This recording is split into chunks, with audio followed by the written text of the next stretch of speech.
Ed, what's on your mind tonight? I got this email earlier this week. It's called The Secret Covenant. The Secret Covenant. Apparently, it was an article that appeared in bankindex.com in June of 2002. Oh, okay. I know what you're talking about. That's the one that talks about all the things that the people don't know. Yes, I actually want to do something with that. That's a fascinating piece, isn't it? If it's okay with you, I'd like to read it right now. If you want to, go ahead. And I want to take, just so you know where I'm coming from, there are going to be some people that maybe are very new. If somebody is very new on this call, they're probably not going to understand all of this, what you read. Those of us that are a little bit awake, we're going to understand it. Yeah, feel free to go ahead and do that. I know it's a bit lengthy, but it's really something. It is. It's called The Secret Covenant, and I believe it was created probably late 1800s, maybe around the turn of the century or so. The Secret Covenant, an illusion it will be, so large, so vast, it will escape their perception. Those who will see it will be thought of as insane. We will create separate fronts to prevent them from seeing the connection between us. We will behave as if we are not connected to keep the illusion alive. Our goal will be accomplished one drop at a time so as to never bring suspicion upon ourselves.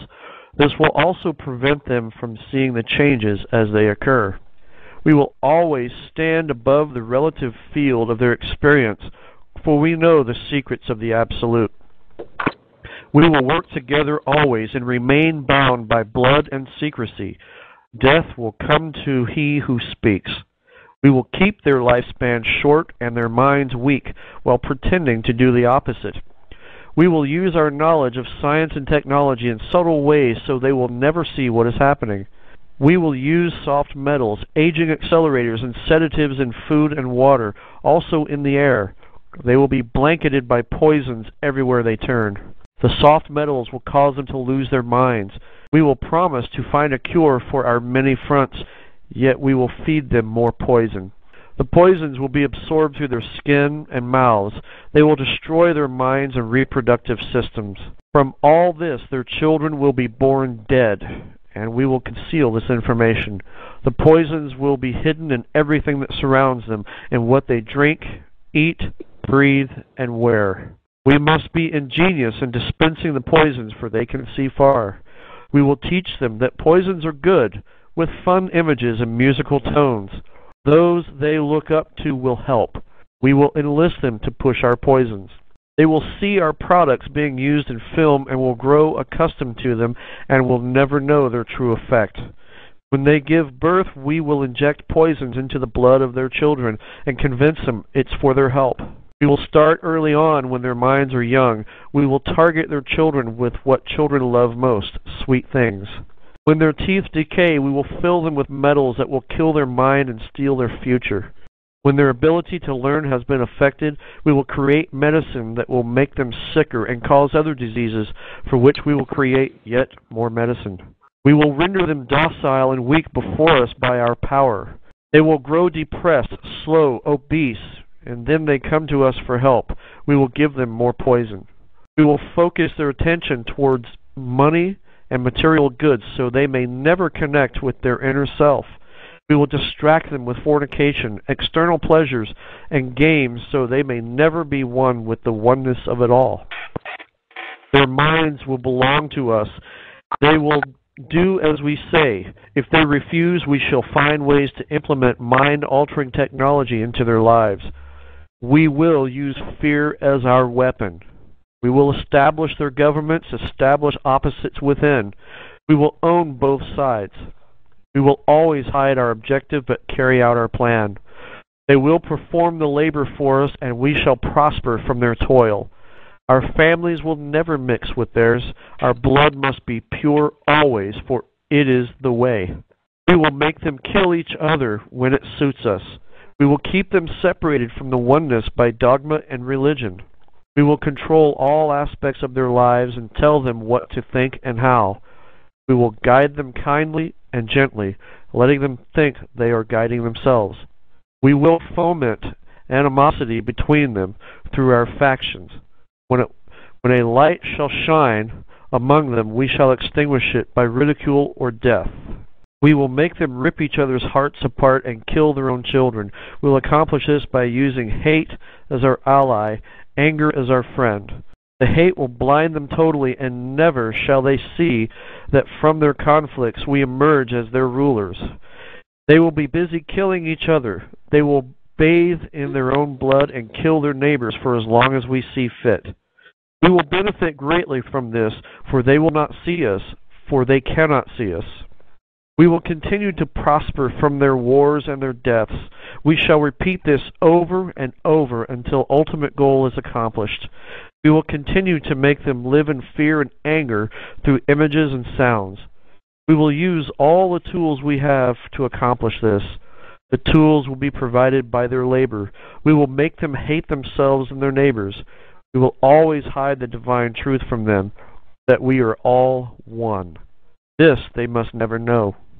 They must never know that color is an illusion. They must always think they are not equal. Drop by drop, drop by drop, we will advance our goal. We will take over their land, resources, and wealth to exercise total control over them. We will deceive them into accepting laws that will steal the little freedom they will have. We will establish a money system that will imprison them forever, keeping them and their children in debt. When they shall band together, we shall accuse them of crimes and present a different story to the world, for we shall own all the media. We will use our media to control the flow of information and their sentiment in our favor. When they shall rise up against us, we will crush them like insects, for they are less than that. They will be helpless to do anything, for they will have no weapons. We will recruit some of their own to carry out our plans. We will promise the eternal life, but eternal life they will never have, for they are not of us. The recruits will be called initiates, and will be indoctrinated to believe false rites of passage to higher realms. Members of these groups will think they are one with us, never knowing the truth. They must never learn this truth, for they will turn against us. For their work, they will be rewarded with earthly things and great titles, but never will they become immortal and join us. Never will they receive the light and travel to the stars. They will never reach the higher realms, for the killing of their own kind will prevent passage to the realm of enlightenment. This they will never know. The truth will be hidden in their face, so close they will not be able to focus on it until it's too late. Oh yes, so grand the illusion of freedom will be, that they will never know they are our slaves. When all is in place, the reality will have created for them will own them. This reality will be their prison. They will live in self-delusion. When our goal is accomplished, a new era of domination will begin. Their minds will be bound by their beliefs we have established from time immemorial. But if they ever find out they are equal, we shall perish then. This they must never know. If they ever find out that together they can vanquish us, they will take action. They must never, ever find out what we have done, for if they do, we shall have no place to run, for it will be easy to see who we are once the veil has fallen. Our actions will have revealed who we are, and they will hunt us down, and no person shall give us shelter.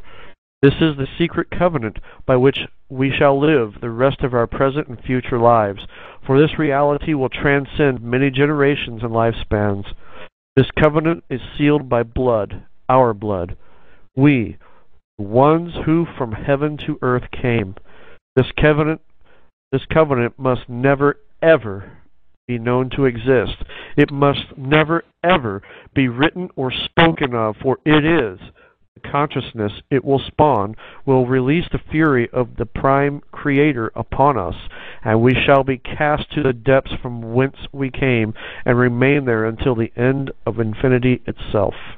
Very interesting, isn't it? Now, we've had some comments on the board about it sounds with some of the terminology there that it might have been more recently. In fact, I would have to agree, probably more recently written. But My goodness, what a thought. It's amazing, isn't it? Yeah, I mean, it explains everything that we're going through. I mean, one of the first statements, people will think you're crazy. Isn't that the truth? That is exactly what, my reaction when I was first told about some things. And it was a good friend of mine, Dana. And I thought, I don't know, Dana. You know, you're kind of off there in left field, aren't you? Well, I mean, that's really... that's exactly what I thought. That was my first impression, and quite frankly, it was very good that he didn't dump on me, that he spoon-fed me a little bit at first. But, look where I've come in a couple of years. But, if that isn't a description of exactly what we're dealing with today, now those people that are very new, if there's some of you on the call here that this is the first time you've ever listened and you're not really aware of much that's going on, we're talking about all the soft metals, stuff like that. Soft metals is referring to things like the aluminum and various things that are used in the chemtrail. Lead, mercury. And the lead and the mercury on things that were put in, the mercury in the fillings in our teeth. I mean, it just goes on and on and on. This really is a heck of an eye-opener. And, those of us that have been around for a while and are aware of more things, we understand that. But there's 300 million people out here that don't understand that. So that touches on just about everything we're dealing with, doesn't it? Everything. The everything. Death, poisoning, the control, everything. But they were too smart by half because now their plan is imploding. Mm-hmm. People are waking up. They didn't count on the internet, and they didn't count on China coming in and shutting down the Fed. Well, there's a lot of things that are contributing to it, but the most important thing that we have to bring to the table is ourselves. Now that too. We've got to step up. We can't ask somebody else to solve our problems. We have to step up to the plate and do it ourselves, and which means that we've got to become active. We have got to force the issues and start rolling back these things that have been happening to us. And as I said earlier, I think it's real important that we don't try and go out and take a great big bite out of a big apple and choke on it. If we take this down to the county level, which is where the people are, and you work from that county level up and create all sorts of little bugs, thousands of bugs that are chewing away at that apple, eventually they're going to eat it. And I firmly believe that's what we've got to do. And every one of us has got a responsibility to help make that happen. It takes talking to people. The best advertising is one-on-one, word of mouth. Word of mouth is cheap advertising, and it is absolutely the best. It's friends talking to friends, and actually strangers talking to each other. And I know not everybody is out there and feels as comfortable about flapping their gums as I do, but it doesn't mean you can't do it. Just be friendly to people. Engage them. But thanks for reading that, Tad. Yeah. I had read that, and like I said, I'd really thought about having somebody put the information in for the uninformed. This is part of our educational process, is people realizing what has happened around them that they never knew before. 2 years ago, 2.5 years ago, I had no clue what was going on. And we have to always remember that even as much as some of us may know, and I don't know that much, I've got an awful lot to learn. But there's people that are behind me in their learning curve. And God knows there's plenty of people ahead of me in the learning curve. But at least I'm willing to step out and do something. And I'm going to keep doing it, and I hope everybody else will, because we need everybody. This is not going to work if people are thinking in terms of a few 100,000 people. It's not going to succeed if people think about, wow, if we could get 1 million people involved, look at the impact we'd have. I'm sorry, but 1 million people out of 300 plus million is not anywhere near enough. Not anywhere near enough. I can tell you that the stuff that we're doing on the United States de jure government, we are working on technology stuff, and we're gearing up for millions to be able to handle that. Because, here we come.